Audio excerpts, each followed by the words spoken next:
Hi, Gray Shooter here. I want to do the shooting portion of my video with my Tisas Stakeout bottle. It's in 38 Super 9mm. I currently have the 38 Super barrel in it now. I want to point out a couple of things I glossed over in the review portion of my videos. The comparison of the 9mm and a 38 Super round. You can see the 9mm is cold out here. My fingers aren't working so well. The 9mm is substantially shorter than the 38 Super round. And I'm assuming that is why they did this. Of course, this is the 38 Super mag. Rounds fit in there perfectly. This is the 9mm mag.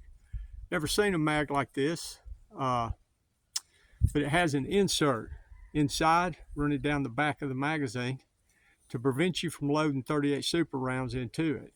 It'll only hold the 9mm. You can put 9s in the 38 Super mag and shoot them just fine, but you cannot put a 38 Super round in this magazine. I'm assuming they did that by design for safety's sake.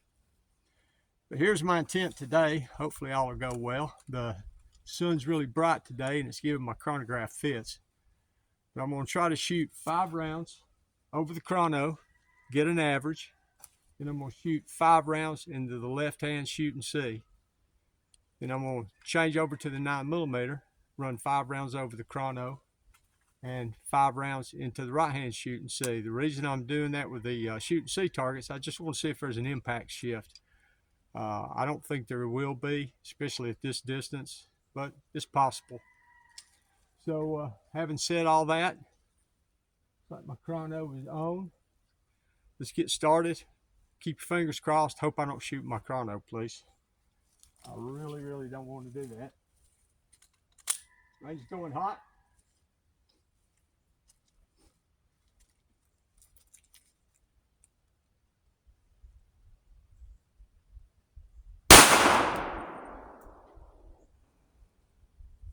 $12.48.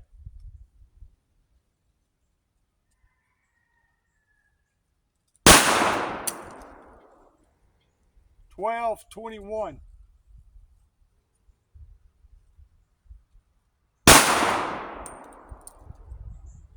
$12.15.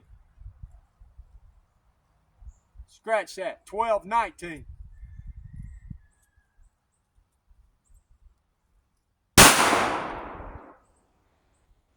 $12.23.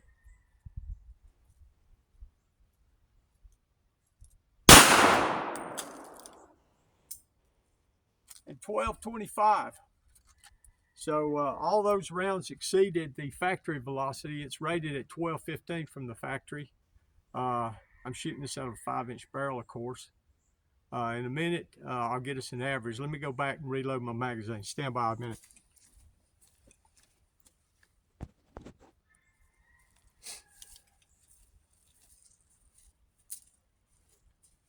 Okay, 5 rounds into the left-hand shoot and see.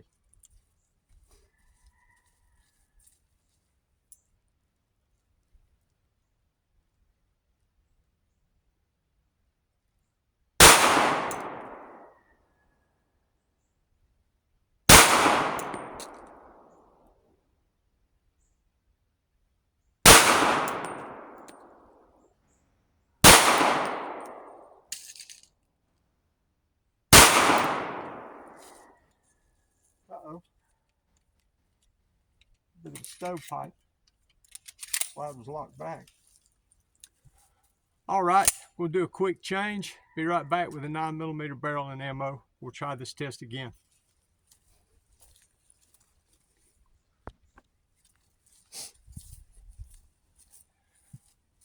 Okay, before I shoot the 9mm rounds, I'm gonna go down and get the average off my chronograph and figure out the foot pounds.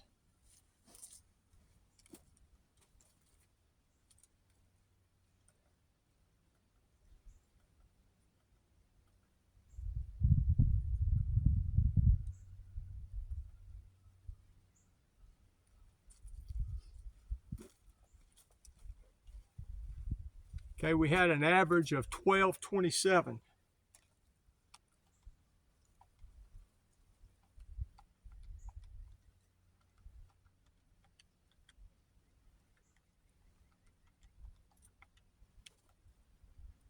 Okay, that gave us 400 and rounded up to the nearest whole number of 435 foot-pounds of energy. All right, stand by. I'm going to sit this down and we'll get started with a 9mm.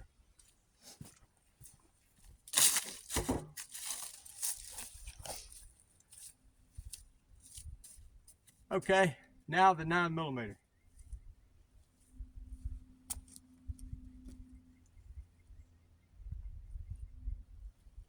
Delete that first string so there's no confusion.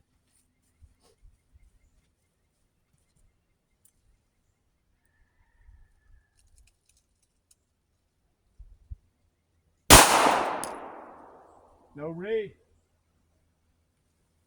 Closer.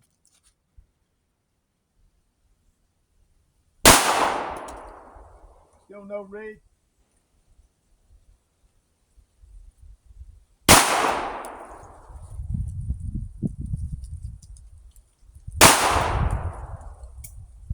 Not getting a read. Hold on.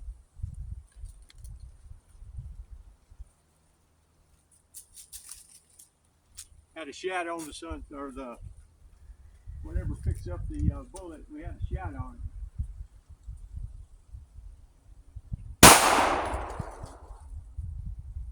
11:23.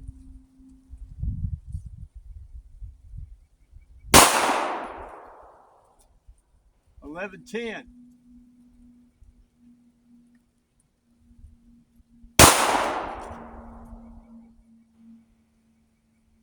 No read.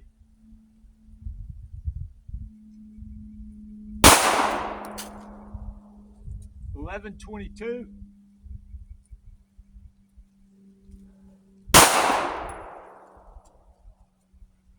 Duplicate. 11:22.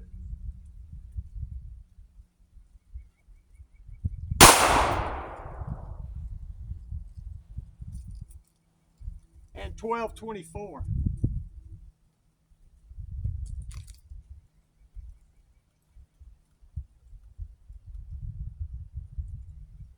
We had a high of 12:24, a low of 11:18, and we had an average of 11:21. Let me grab my calculator and we'll figure out the foot-pounds.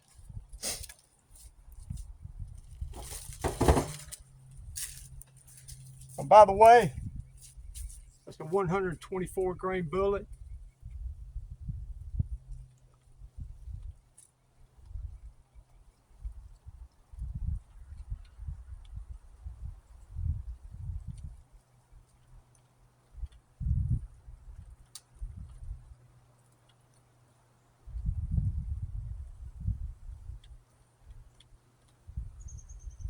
It gave us 346 foot-pounds.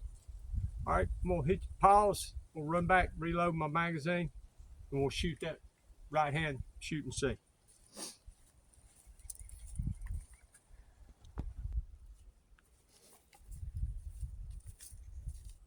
Okay, now 5 rounds into the right-hand shoot and see.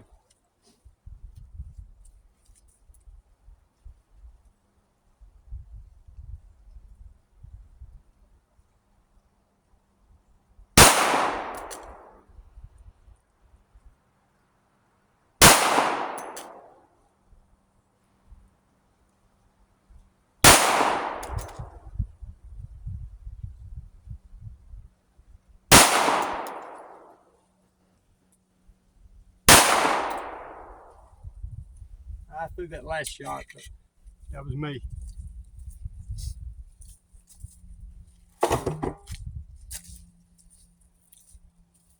I'd have to say there's no appreciable point of impact shift on this.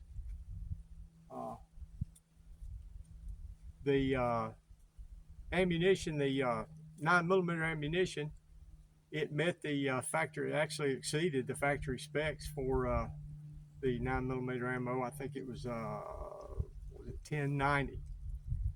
So the average of 1121, it was well above that. So anyway, that's my video. If you stuck with me this long, I really appreciate you hanging around. I'm working on this. I'll get the hang of it one of these days. But if you will, please like and subscribe. And thanks for watching. This is Gray Shooter, and I'm out of here.